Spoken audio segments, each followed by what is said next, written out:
You know how things kind of get momentum, and sometimes it's hard to stop and change directions?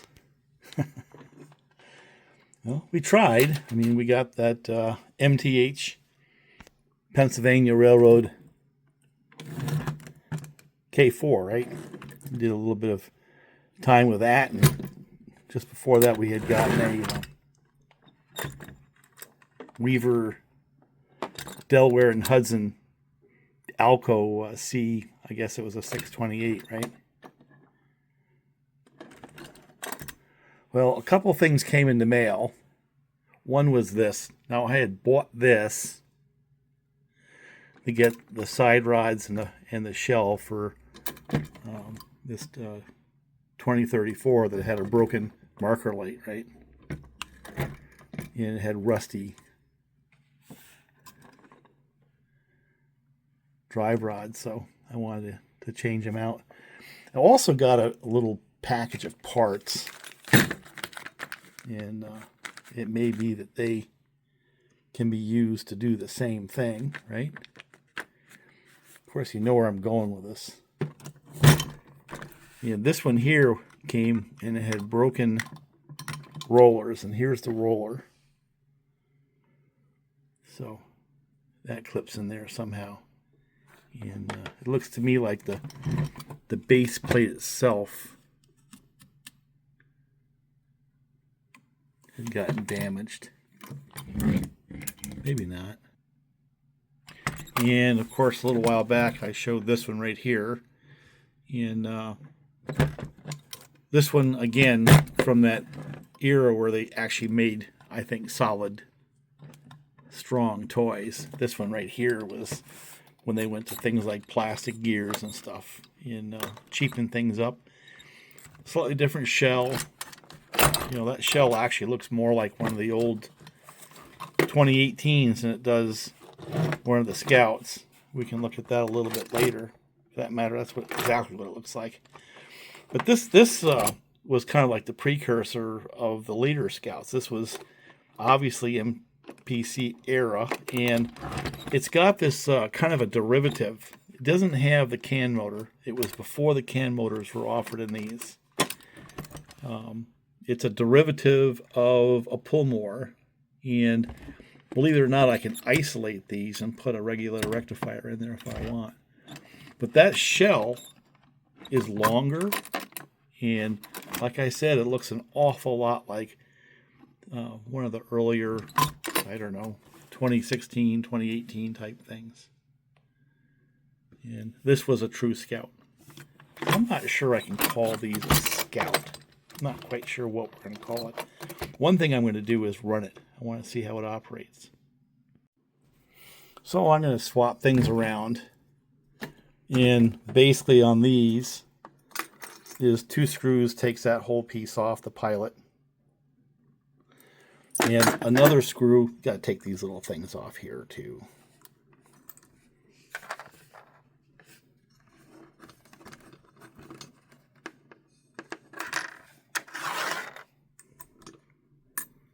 Just one screw there. And then there's a screw up on top, and once you take that off, really the whole shell just comes right off. Yet again, like the other one we worked on, these things are just really simple, real simple to work on. Check my wires, they look like they're okay. I don't see any real problem here. Make sure it's not being pinched. Yeah, it looks fine. We'll put the camera down and stick it back together. But while I'm here, I am going to grease things up a little bit. Oil things up. Brushes look pretty good, don't they? Look at that. Those brushes are right up there. That's why this thing runs so good. Huh. So here's the finished product. 2034 with a little cleaner look and feel. Cleaner clothes. Replace this shell here that had a broken marker light with this one that has better paint and all that, and put better side rods on and toss the other ones. And, Of course, this was new last time, so quite an upgrade. So now it's no longer a $3 locomotive. It's more like a $30 locomotive because I didn't spend much for these. This one right here. Got some cars that came with it. I think I spent like $35 for all of it. Not sure what I'm going to do with the cars, but they're nice. And again, one screw right here, and another. Those 3 screws were all it took in order to get it to come apart, you know. And then those screws here, they're shouldered for that. So I greased everything all up, got some oil in there. We'll have to go see if it runs. And this is a solid die cast shell. You know, that weight helps if it has magnet traction, but there's so much weight it doesn't matter. Now, acquired this one as well.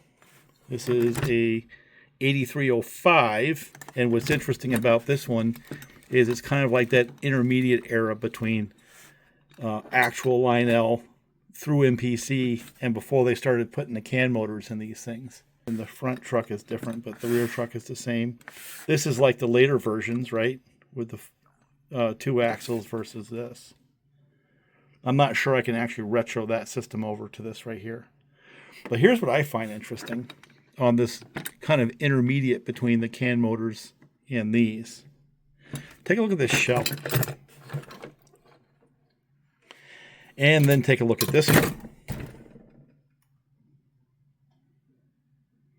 Yeah. That is a 2018. This is a 2018 shell on a Scout 2-axle motor. Why they did that, I don't know. It kind of makes it look a little goofy. Maybe they were trying to make room for the second axle up here. Oh, I'm not sure. But now I'm curious. I want to see whether or not they carried that shell into the can motor versions, or was that just sort of a morphodite between generations of Lionel, you know, the more modern, you know, can motor 1990s era Scouts and these. So we'll take a look at one and see. But I think we need to see if these two run. I mean, that's really the purpose here, is to put them on the track and have them drag things around in circles, right? Yeah, this is where we ended the last video. So let me turn on the layout. Bluetooth mode. And let me set the lights to not blinking. That's always a pain in my neck. Come on. There it goes. And on the lower track, we had a 2026. Let's see if that'll go.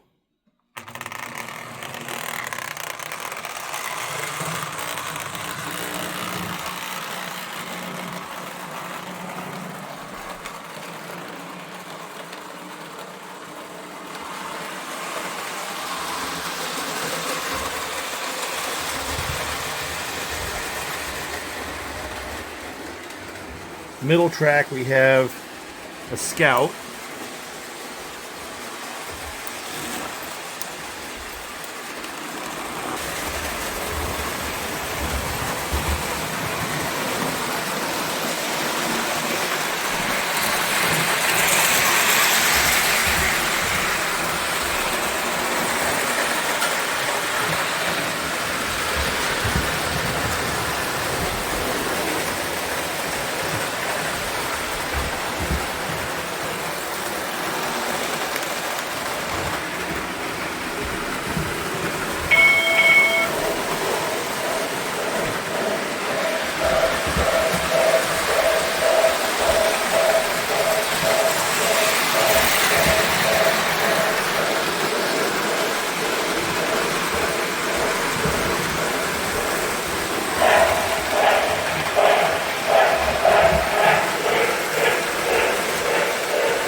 That thing makes enough noise for all these down here, doesn't it? But, no, the dying crackle. That's the MTH. I like that thing. And as I said in my last video, one of the reasons I really like that locomotive is it both looks nice, but it scales really well with these post-war Lionel hoppers. And that means a lot to me. But the purpose of the video was to try these two Scouts, this one right here, which I've run quite a bit in the past, just with a different shell on it. And then this one down here, which is a new acquisition, which I have not run. So I think what I'm going to do is put this thing back in its box for right now. And I haven't decided. One of these is going to run a lot. Either this one here, the K4, or the Mikado, which I like a lot. So where I want to start is seeing if the 2034 with new clothes, new side rods, and some other things can get around the lower track. Now we've run that one quite a bit, so I know it runs.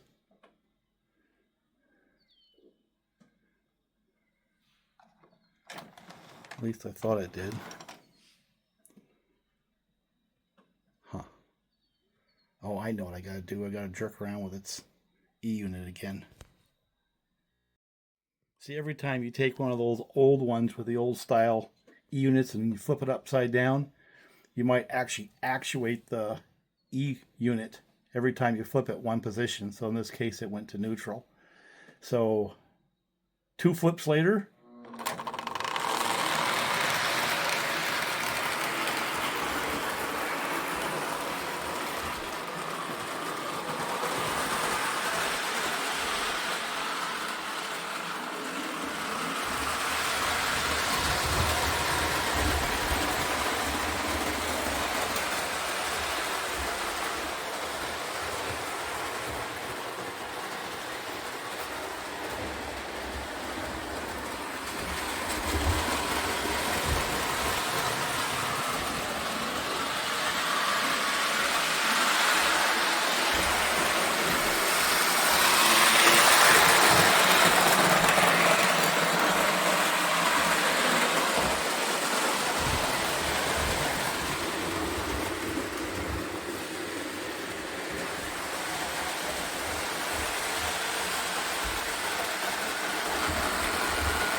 well, this one here runs as beautifully as it did before.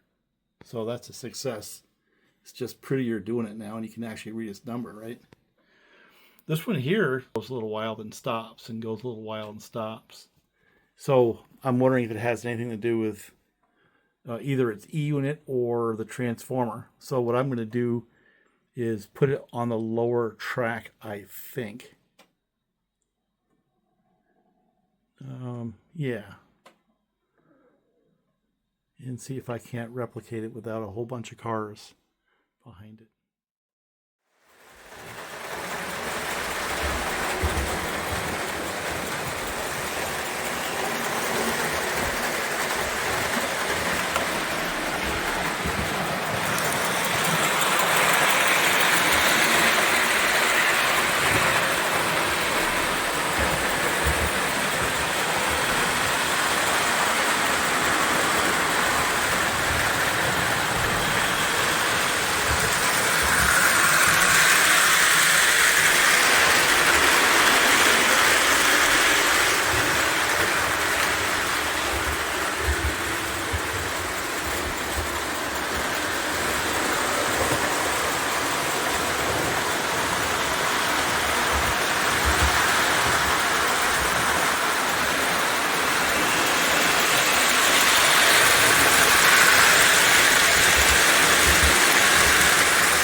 Well, that runs as nice as it always did.